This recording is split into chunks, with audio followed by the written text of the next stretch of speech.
Tatarstan has for centuries been a place of exceptional commitment to pluralistic values. The city of Kazan and the larger region have long been renowned for their rich mix of ethnicities and cultures, including the impressive way in which their architectural heritage has been preserved and respected.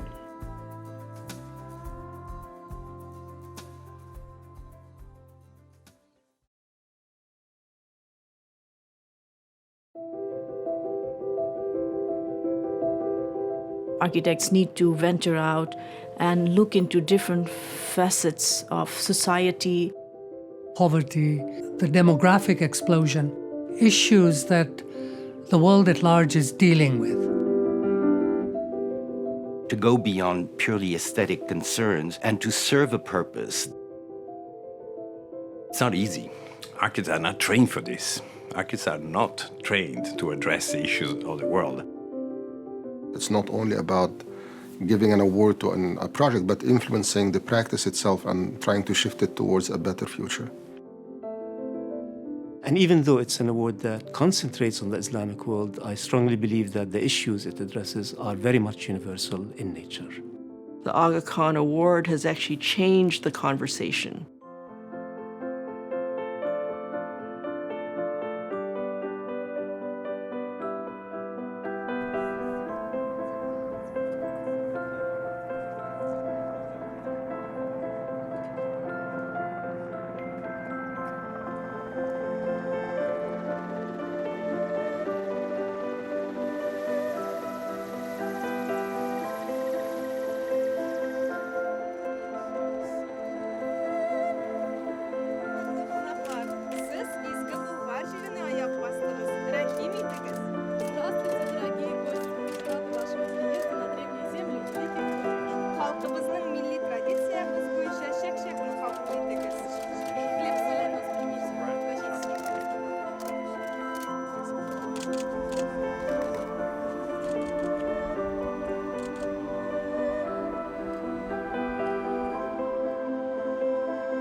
До сегодняшнего дня многие из нас, здесь сидящих, встречающихся, знали только по информации, мировой информации, той миссии, которую по Земле, по нашей планете несет Его Высочество Карим Ага Хан. Вот сегодня, к нашему счастью, он перед нами и непосредственно, значит, встречается с нами. Огромное вам спасибо, что вы доехали из-за этих земель и оказали огромное уважение к нашему народу, к нашим верующим и ко всей Российской Федерации, всем нам. Спасибо вам, Биг Зураб Мачукран.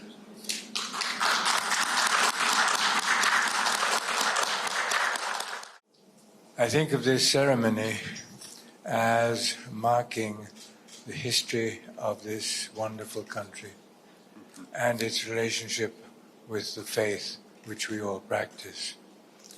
As we look forward to the future, it's important that we carry with us the values of our faith, that they be there around the world all the time amongst all Muslims.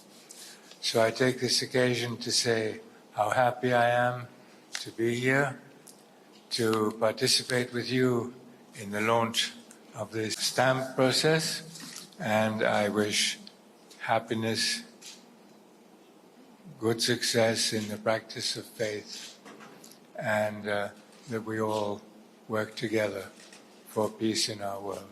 Thank you.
It is striking to realize that nearby Bolgar, which I visited yesterday, became a Muslim religious center as early as 922, almost 1100 years ago.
Through the centuries, the spirit of pluralism in Tatarstan has known times of difficult challenge and times of inspiring renewal. But through everything, a commitment to inclusiveness has persisted.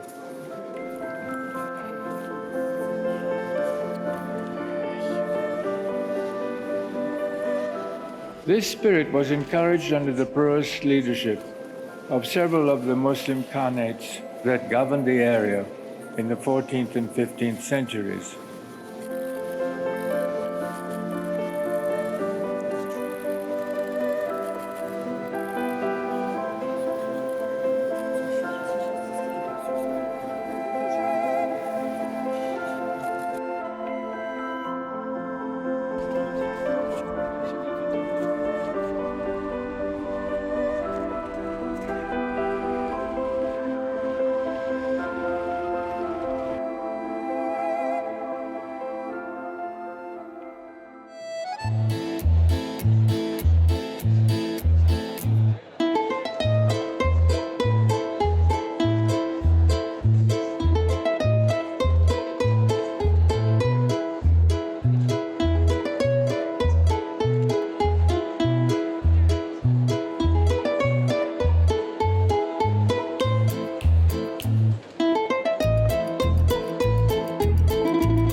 I have seen how committed people can honor the power both of cultural identity and cultural pluralism.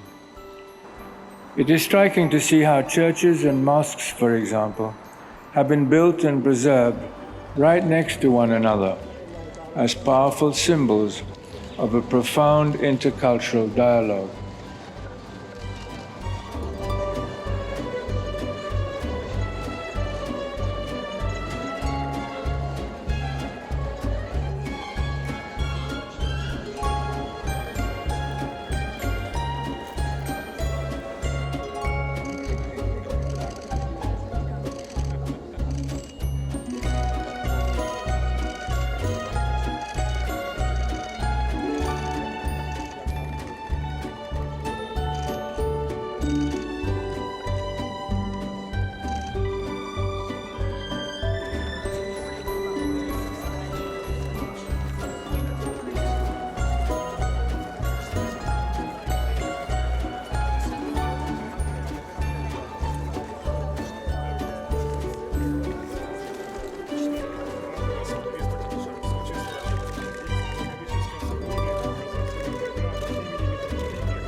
Your Highness the Aga Khan, Your Excellency Mintamir Shaimiev, First President of the Republic, honored representative of the Russian Federation, ladies and gentlemen, hörmetli konuklar. It is my pleasure to welcome you to the 2019 Aga Khan Award for Architecture Prize giving ceremony. Since the first award ceremony in 1980, we have celebrated the winners of each triennial cycle all over the world, in places where Muslims are present and where they have enriched cultural heritage. These include the Topkapi Palace in Istanbul, the Alhambra in Granada, the Registan Square in Samarkand, as well as important sites in Pakistan, Morocco, Egypt, Indonesia, Syria, India, Malaysia, Qatar, Portugal, and United Arab Emirates. It's a great honor that today we gather from four corners of the world in this wonderful city of Kazan, one of the most northeastern territories where some 1,000 years ago Islam was introduced, to bring the world's attention to the 6 exemplary projects. When we celebrate architecture, we are celebrating the collective efforts of architects, clients, and many other specialists in making a positive change to our built environment. The quality of the spaces where we live, where we work, where we are educated and spend our leisure time has a direct link to our quality of life. Today, we recognize 6 projects that show the promise of architecture and what it can do to realize the aspiration of Muslim communities worldwide. Ваше Превосходительство, Ага Хан IV, Ваше превосходительство, господин первый президент Татарстана Ментимир Шарипович Шарипов, мне очень приятно быть здесь сегодня и от имени президента правительства Российской Федерации выразить большую радость тем, что здесь, на российской земле, мы принимаем номинацию такой замечательной, престижной премии. Я хочу от всей души поблагодарить организаторов этого замечательного события, еще раз поблагодарить его превосходительство Ага Хана за то, что вы оказали честь быть здесь, выбрать российских номинантов. Это для нас большая честь. И номинантам этой премии пожелать удачи, успехов творческих и всяческого благополучия. Спасибо большое за внимание и приятного вечера.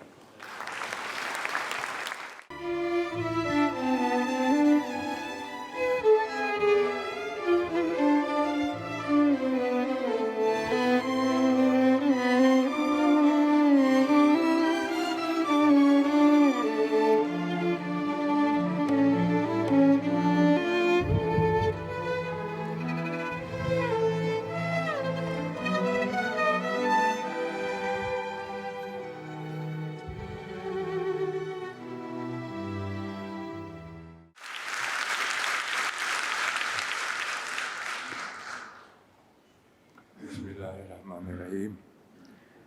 Assalamu alaikum, peace be upon you. Your Excellency Mintima Shaiminyev, Your Excellency Eleonora Mitofanova, respected members of government, distinguished guests. What an enormous pleasure it is to welcome all of you to this ceremony. We gather today with a group of extraordinary people, in an extraordinary place, and for an extraordinary purpose. The Aga Khan Award for Architecture is organized around a series of 3-year cycles, each one culminating in the recognition of our award recipients. Tonight, we celebrate the outcomes of our 14th cycle. This is an extraordinary moment for me as I think back to our decision to launch this program more than 4 decades ago. What led to that decision, you may ask, as many have asked then and since. Just why should the Ismaili Imamate become so deeply involved in the world of professional architecture? The simple answer lies in my conviction that architecture, more than any other art form, has a profound impact on the quality of human life. As it has often been said, we shape our built environment, and then our buildings shape us. This close relationship of architecture to the quality of human experience has a particularly profound resonance in the developing world. I believe that we all have a responsibility to improve the quality of life whenever and wherever that opportunity arises. Our commitment to influencing the quality of architecture, intellectually and materially, grows directly out of our commitment to improving the quality of human life.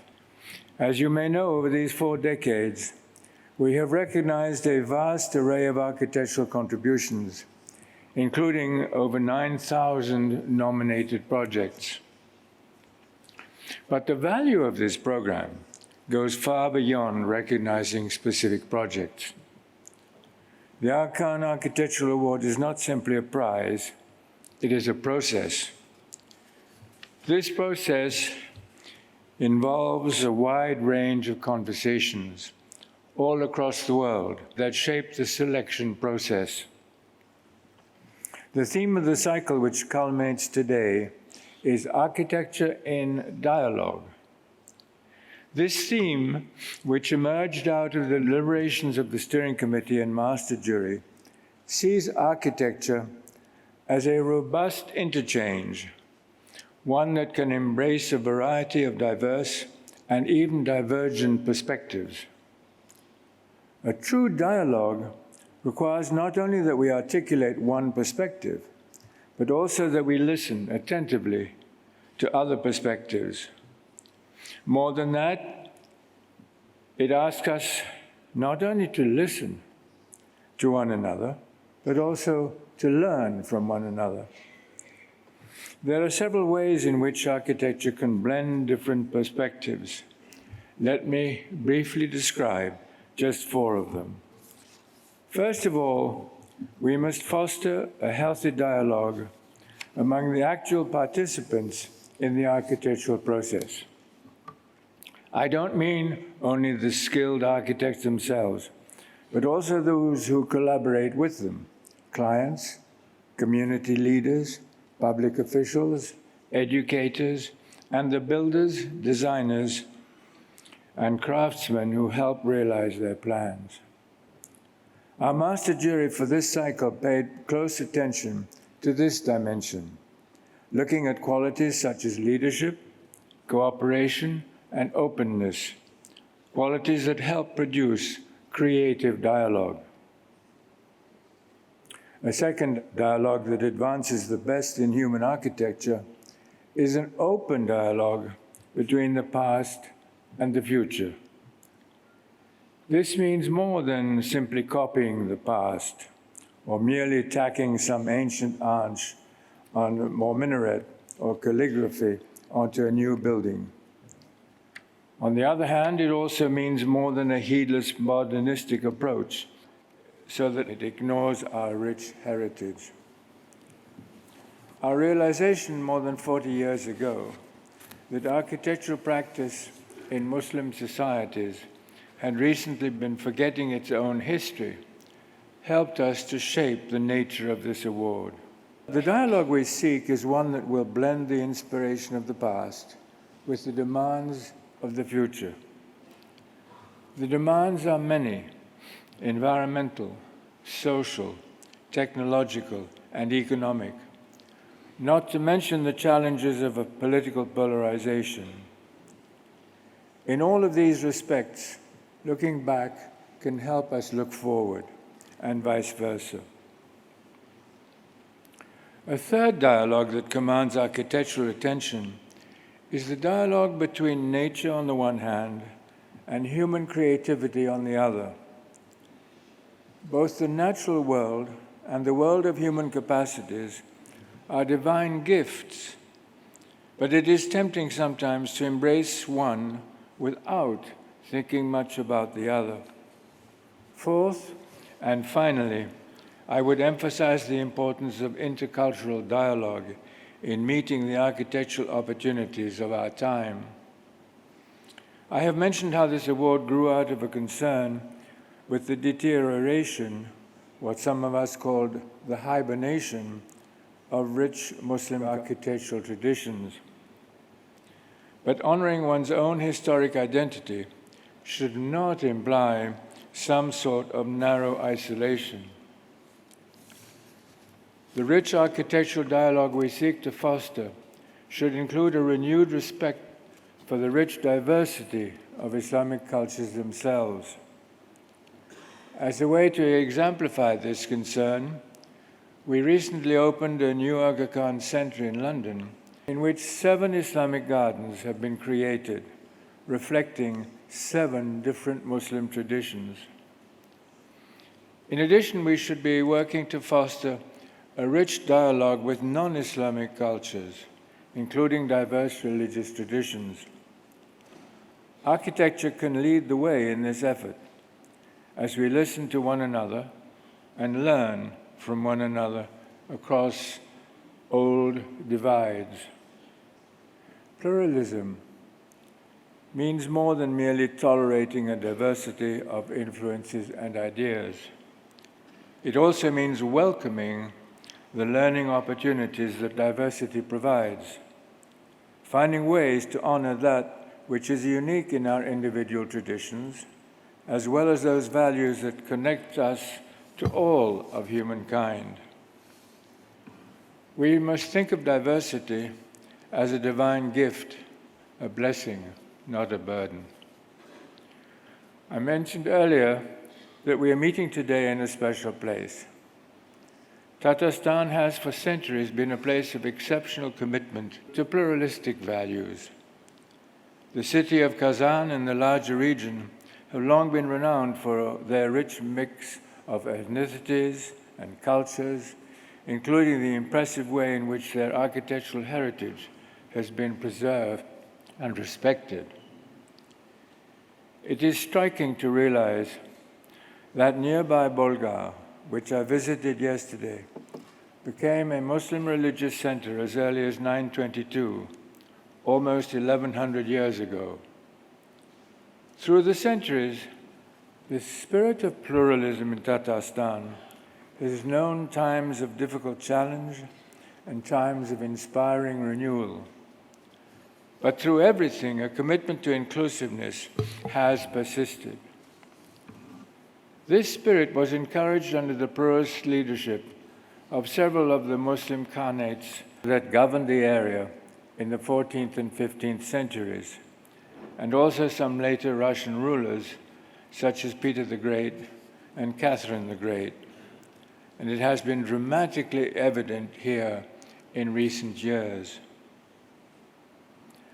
On my visits to Kazan and in Bolgar, I have seen how committed people can honor the power both of cultural identity and cultural pluralism. It is striking to see how churches and mosques, for example, have been built and preserved right next to one another as powerful symbols of a profound intercultural dialogue. I would hope that we all can help point the rest of the world to the powerful pluralistic model of places like Kazan and Bolgar. The world is in need of such examples. Human challenges seem to intensify at an accelerating pace these days. Climate change, economic and technological inequalities, epidemics, political polarization, population displacements, and the daunting task of helping one another to live together in dignity. I believe deeply in the potential of the architectural world to help inspire and enrich a creative dialogue in all four of the areas I have mentioned. A dialogue between creative architectural partners, a dialogue between past and future, a dialogue between natural reality and human creativity, and a dialogue among diverse cultures. When I first anticipated this visit to Tatarstan, my thoughts went back to other award presentations through these 4 decades. The very first presentations were held in Lahore, in Pakistan, and I remember expressing my hope that night that these awards would not be seen as the end of a story, but rather as a bold beginning, stimulating further discussion, insights, questions, debates, and perhaps even more, some worries, as I put it then, about our architectural future. And I must say today how pleased I am that my hopes I expressed in Lahore 4 decades ago have been fulfilled. The fact that our theme today is built around the word dialogue testifies to our continuing aspirations. My thanks go to all of you for being a part of this extraordinary celebration as we reflect gratefully on both the inspiring gifts of the past and the rich possibilities of the future. Thank you.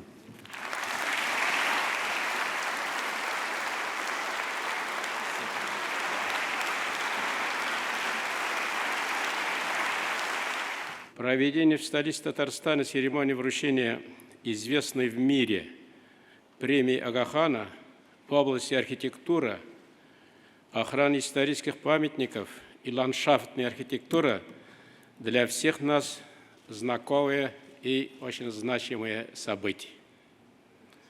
Позвольте прежде всего выразить слова глубокой признательности от имени президента Республики Татарстан Минниханова Рустама Нургалиевича и от всех татарстанцев за высокую оценку реализуемой республикой программы по развитию общественных пространств и право проведения данной церемонии в Казани.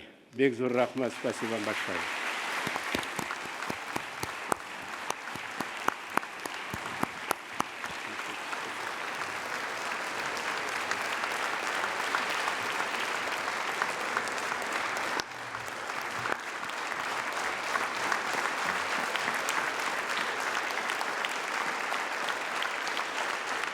В связи с этим хочу сказать, нам приятно осознавать, что вам, ваше высочество, как общественному деятелю и человеку, основавшемуся несколько учебных заведений по всему миру, эти проблемы очень близки.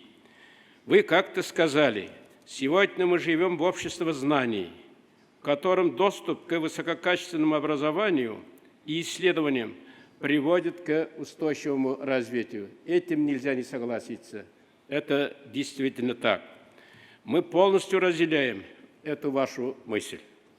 Более того, вы реализуете крупнейшие благотворительные, образовательные, гуманитарные проекты, поддерживаете инициативных творческих людей, независимо от национальной и конфессиональной принадлежности.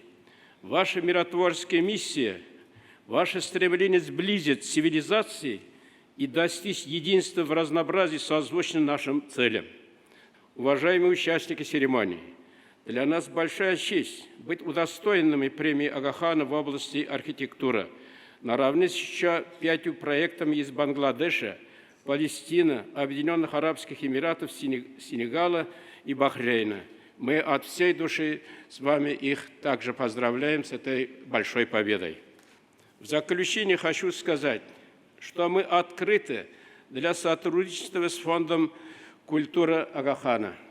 У нас и вчера на месте, на Болгаре также был предметный разговор, как можно использовать ваш величайший потенциал в архитектуре и как сегодня вы, я должен сказать, очень умно, не побоюсь я этого слова сказать, нам открыли значение современной архитектуры в увязке с природой, ландшафта, окружающим миром, чтобы она была в интересах человека. Поэтому то, что мы с вами встретились, с вашей прекрасной командой, это нацеляет на то, что мы найдем еще пути к прекрасным проектам. Главное, как у нас говорят, двигаться дальше, харакатта баракат. Спасибо за все.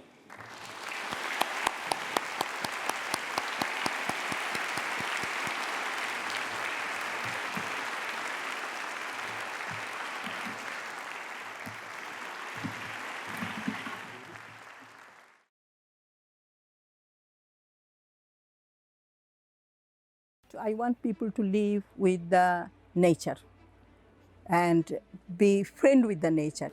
When I came to see the land after I bought it, it was a monsoon, after the monsoon, I found it is under the water. Where I'm standing now, when I first came, I saw only water. And I just told my client that I don't see any land. And where do I build? Oh, that's a challenge, what to do over here. So then we came up with this idea of having something amphibious, which floats when the water comes and rests on the ground. The thing that makes it float is made of used steel drums, which were from the old market. So my innovation is that how to have a platform that floats and that settles on the ground. The experience of nature and learning from nature, I think, is very important when you grow up as a child. So I thought that if I could make something very light and innovation, the children can look into it and they can have something going in their mind that, oh, this is interesting. For Arcadia Education Project, Razia Alam.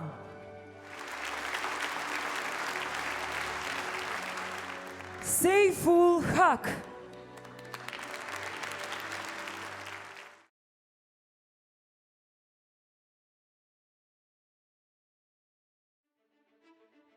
Taiwan wanted to build the first phase of a museum, and it was on a site which was capable of taking obviously more building and also had quite a lot of landscape. Given the climate of this area, we felt that it was quite important that we create outdoor spaces that expanded the space of the museum. Everywhere you look around here, you have these agricultural terraces. It's such a strong element of the landscape. And then just seeing people use the garden, that's in a way what it was. It was about bringing in people who might not necessarily always go into the galleries, but bringing them in, and then you get involved in the conversation around the museum. For the Palestinian Museum, Zina Jardane, Lara Zurikat, Roshin Hennigan.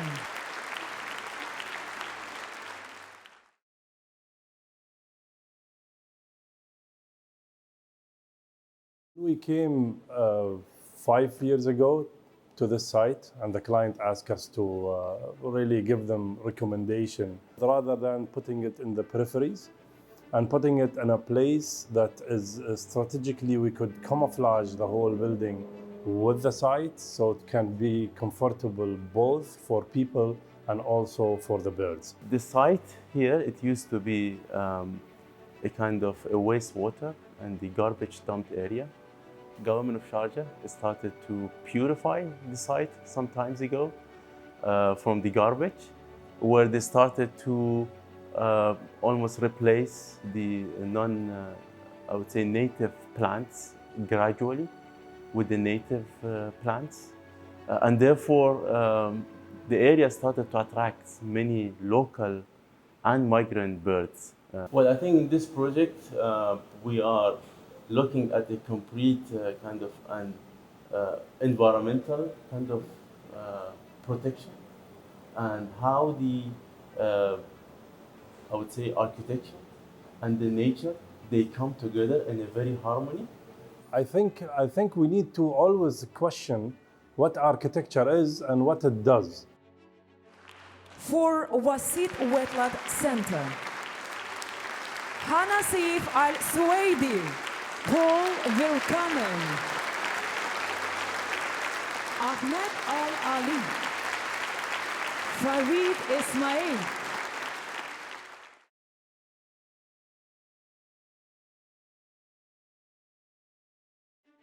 Pour nous, ce qui était important, c'est de concevoir un bâtiment qui apporte une réponse aux contraintes du site et surtout une adaptation au contexte. Et l'architecture, c'est le résultat de cette démarche. Alors ce bâtiment qui a une capacité de 1500 étudiants, il a vraiment donné du souffle au campus qui était très saturé. Ma plus grande satisfaction, c'est la prise en compte des aspects environnementaux du développement durable. Parce que si vous voyez, on est en face d'un bâtiment intelligent qui permet en réalité d'être autonome sur le plan énergie.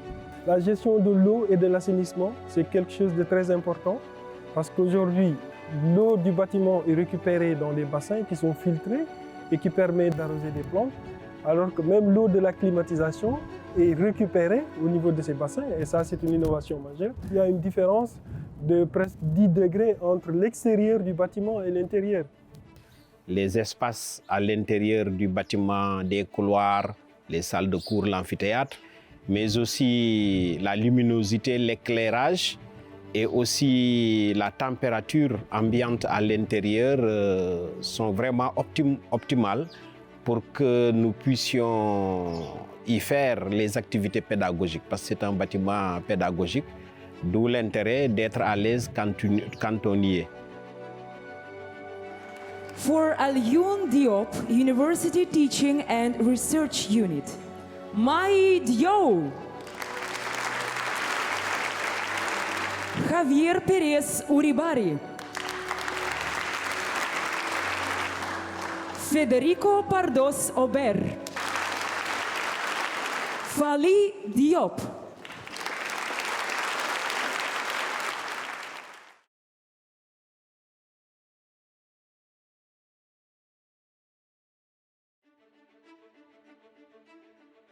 The project from its onset had two ambitions, let's say. The first one was obviously to reconnect with a recent past of Bahrain, which is the heritage of pearling that had unfortunately started to disappear in the daily lives of people and also in the understanding of the national and cultural identity. So the idea behind this project initially, that snakes through all of the old quarters of Muharraq, was to plant, seeds of urban regeneration throughout the city. Once the building started having a use, started having a life, started attracting people from other areas of Bahrain, from other areas of the region, that they started, reversing the decline of the city. The impact has been, extremely positive. For the revitalization of Muharraq, Ghassan Shemali.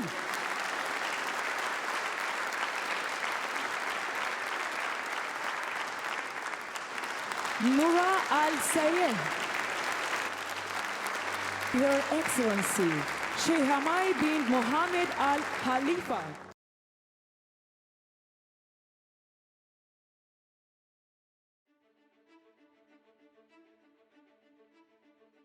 The thing is that basically this whole participatory design, it is obligatory to involve citizens. What I realized then was that if we do not discuss anything we do in any place with the people, there will always be some damage. It refers as much also to the architectural concepts, because we are not working to help the architect implement his vision. We are working to make the people happy.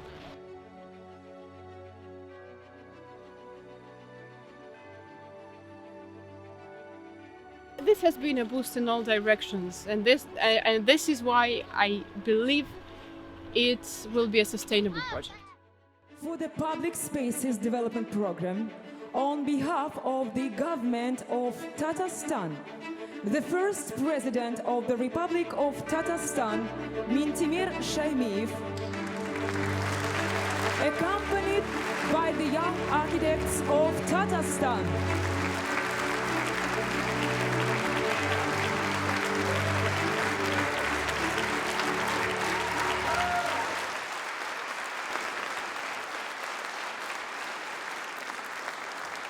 Thank you.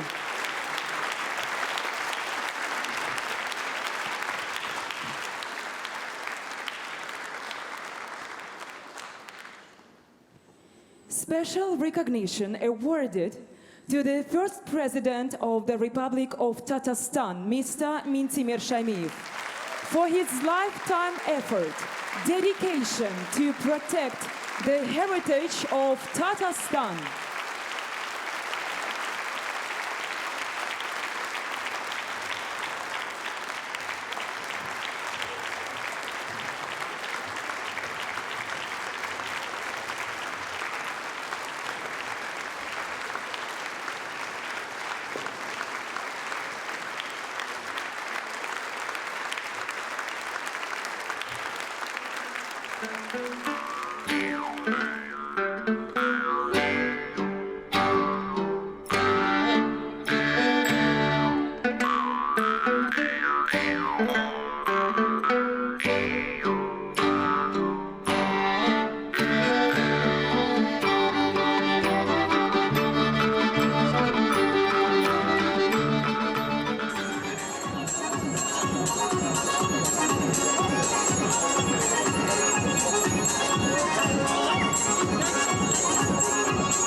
слова благодарности всем присутствующим в этом зале, Его Высочеству, то, что вручение премии проходит в нашей республике, и ваши слова благодарности, ваша оценка нас окрыляет, вдохновляет, и в самом деле мы сделаем все для человека и во имя человека.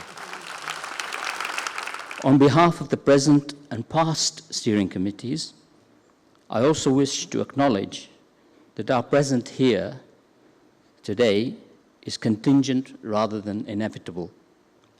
It is a response to a message in the bottle that was put out to sea by His Highness and the First Steering Committee in 1977, almost 43 years ago, in a generous effort to improve the human condition through architecture. And to put that into context, we noticed, at least from where I was sitting yesterday, most of the winners were probably not born at that point in time. At its core, we believe that the Aga Khan Award for Architecture has taught us to recognize that progress is precious. And all progress stems from human urge to make things that shape the world around us for a better quality of life. Your project is a wonderful example of the complex yet sensitive ways in which architecture can act as a bridge not just for the past but also for the future. You know, it's a really important message that when we build something new, we build it in a contemporary way, in the means that we have available to us. Not, you know, only for stylistic reasons, but really as a strong, you know, social and political message to a younger generation that we today as a society are able to build buildings of value that in 50, 100 years' time, you know, in turn will also be buildings that are worthy of conservation. Ça a demandé un travail supplémentaire d'analyse, surtout de comprendre le mode de vie au Sénégal, de comprendre le pays et comprendre la culture. And what we see with these projects, and the sequence really of the Aga Khan project, is ushering another mode of being an architect, one where you really want to be relevant to the challenges of your times, and you try to do it in a way that you use the language of architecture. You look very closely to nature. Mm-hmm. We are trying to learn from those things. It's not about what we create, but how we connect. We are here for a short period of time, and each one of us is passing through this journey of life. And we have a responsibility to make sure that when we do our term, that we really not only preserve what Allah has been given us to this earth, but also enrich that. It would be an honor if Your Highness would like to share with us what would be the architectural wonder of your dream. What seems to me to be very important is the quality of life that architecture can offer in various environments, in cities, in rural environments, and the conditions in which future generations grow up. I think a great deal about what our world is going to look like in 50 years, and how are our great-grandchildren going to be living, what are the environments that they will experience. I worry about rural development and how rural communities can engage in modern education, avoid excessive pressure on urbanization. There are many aspects of development which I think need careful forethought. So architecture, from my point of view, is a vehicle. It's an instrument for achieving goals that need to be thought through, evaluated, challenged, renewed. It's not a single process at a single time.